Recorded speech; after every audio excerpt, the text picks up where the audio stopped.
का आज की इस प्रेस वार्ता में मैं हार्दिक स्वागत करती हूं, अभिनंदन करती हूं। प्रदेश में महिलाएं असुरक्षित हैं, प्रदेश में बेटियां असुरक्षित हैं।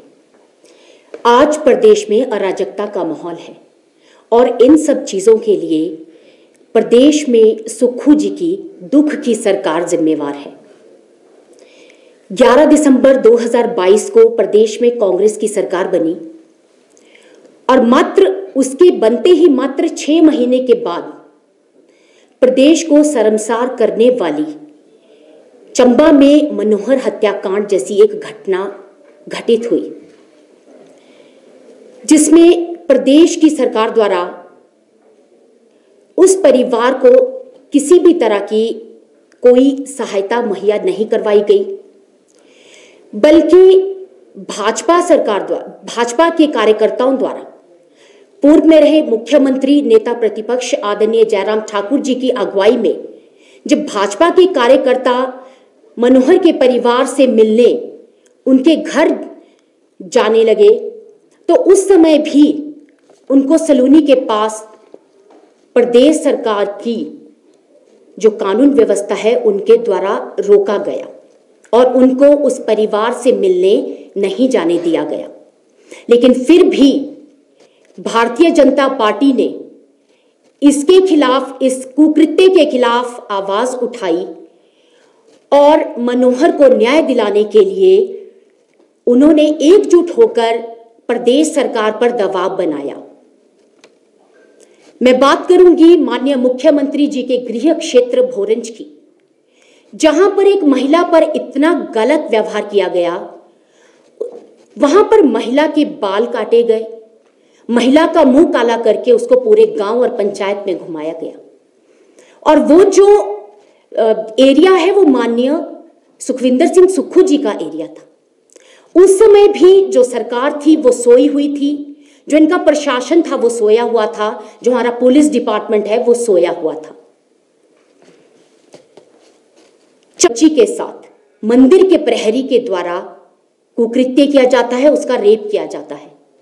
उस समय भी हमारी कानून व्यवस्था सोई हुई थी। शिमला के मॉल रोड पर पुलिस कंट्रोल रूम के सामने, और वो मॉल रोड जहां पर जो कैमरे से लैस है, वहां पर भी एक दुकान में काम करने वाले युवा बच्चे के साथ उसके साथ जो लोग हैं वो अभद्र व्यवहार करते हैं और उसे मार देते हैं।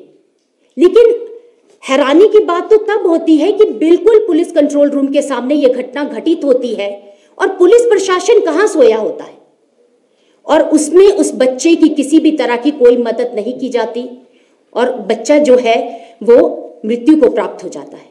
ये बहुत ही शर्मसार घटनाएं जो हैं वो हमारे देवभूमि हिमाचल में घटित हुई हैं। अभी की बात है किन्नौर में किस तरह से एक व्यक्ति जो है महिलाओं पर बंदूक तानकर उन पर गोली चलाने का जो है वो प्रयास करता है। वहां पर भी पुलिस के द्वारा कुछ नहीं किया जा रहा है। सुलह विधानसभा क्षेत्र के गदियाहाड़ में 50 वर्षीय महिला का मर्डर कर दिया जाता है और उसको जो है वो मुर्गों के पंखों के नीचे उसकी लाश दबा दी जाती है और उसका पता तब चलता है जब खून के धब्बे जो हैं वो गांव के लोग, उसके परिवार के लोग आसपास देखते हैं। लेकिन जब अभी भी अगर आप एसपी का बयान सुनेंगे या वहां की पुलिस का बयान सुनेंगे तो आप पाएंगे कि उस महिला के लिए, उस महिला को न्याय दिलाने के लिए अभी तक जिन लोगों ने इस कुकृत्य को अंजाम दिया है वो अभी तक पकड़ा नहीं गया है। इसी तरह से हमारा जो जोगिंदरनगर मंडी हमारा जो हाईवे है उसमें 50 वर्षीय महिला के साथ सामूहिक बलात्कार किया जाता है और उसको मार दिया जाता है। लेकिन इस मामले में भी प्रदेश सरकार और प्रदेश सरकार का जो कानून व्यवस्था है उसके द्वारा कुछ भी नहीं किया गया है। अब मैं बात करूंगी उस विषय की जो अभी 2 दिन पहले घटित हुआ है। प्रदेश की महिलाओं को प्रदेश के लोगों को ये सोचने पर मजबूर कर दिया है कि क्या वाकई में जिसे हम देवभूमि के नाम से जानते हैं, जिसे हम देवभूमि मानते हैं, क्या वो वाकई में देवभूमि बनकर रह गई है? क्या वहां पर वाकई में महिलाएं सुरक्षित हैं? क्या हम महिलाएं 7 बजे के बाद अपने घर से बाहर निकलने में सुरक्षित महसूस कर रही हैं? और यहां पर तो ये आलम हो गया है कि दिन दिहाड़े महिलाओं पर इतने गलत व्यवहार हो रहा है और महिलाओं पर आपराधिक मामले हो रहे हैं। हम सभी जानते हैं कि एक कॉलेज की छात्रा को पर किस तरह से पालमपुर के बस स्टैंड पर तेज हथियार से 10 से 12 बार उस पर आक्रमण किया जाता है। उस बहन की उंगलियां काट दी जाती हैं, उसके सर पे चोट आती है, उसकी गर्दन पर चोट आती है, उसकी बाजू पर चोट आती है। लेकिन मैं पूछना चाहूंगी कि क्या बस स्टैंड में एक भी पुलिस वाला उस समय मौजूद नहीं था? ये किस तरह की व्यवस्था आज प्रदेश सरकार आम जनता को दे रही है? मैं धन्यवाद करना चाहूंगी मोंटी राणा जी का, जिन्होंने अपनी जिम्मेवारी को समझते हुए पुलिस को कॉल किया और पुलिस को सूचित किया इस जघन्य अपराध के बारे में। मैं धन्यवाद करना चाहूंगी प्रियंका जी का, जिन्होंने मदद की और उस महिला को अस्पताल तक पहुंचाने का कार्य किया। और इसी के साथ साथ हमारी जो मंडी लोकसभा क्षेत्र से जो हमारी एमपी, हमारी मेंबर ऑफ पार्लियामेंट की जो हमारी प्रत्याशी हैं कंगना जी, उन्होंने उस युवती का हालचाल जाना और उस युवती को जो भी उनका अस्पताल में खर्चा आएगा उस खर्चे को वहन करने का उनको जो है उन्होंने कहा है उनकी वो पूरी तरह से उसमें मदद करेंगी। मैं आज आप सबके माध्यम से उनका धन्यवाद करती हूँ और साथ ही साथ मैं प्रदेश की जनता से भी अपील करती हूँ कि ये जो सुख की सरकार है, जो हमें आज प्रदेश भर में जघन्य अपराध इस सरकार के चलते देखने पड़ रहे हैं और हम जिन अपराधों से गुजर रहे हैं और जो ये पुलिस प्रशासन सोया हुआ है, तो मित्रों हम सबको एक दूसरे की ही इसमें मदद करनी पड़ेगी, क्योंकि ये जो पुलिस प्रशासन सोया है, ये सरकार सोई है, ये हमारी नहीं सुनेगी, ये आम जनता की नहीं सुनेगी। इसमें हम सबको मिलकर एक दूसरे की मदद करनी है।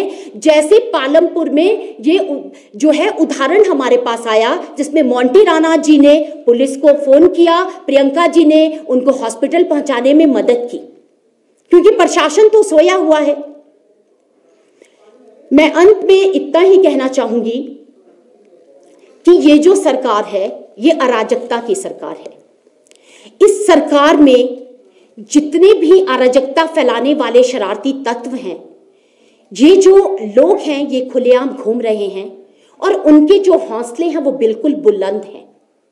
ये सरकार मित्रों की सरकार है। ये सरकार मात्र उन्हीं को ही फायदा दिलाने में लगी है और ये सरकार सत्ता सुख भोगने आई है।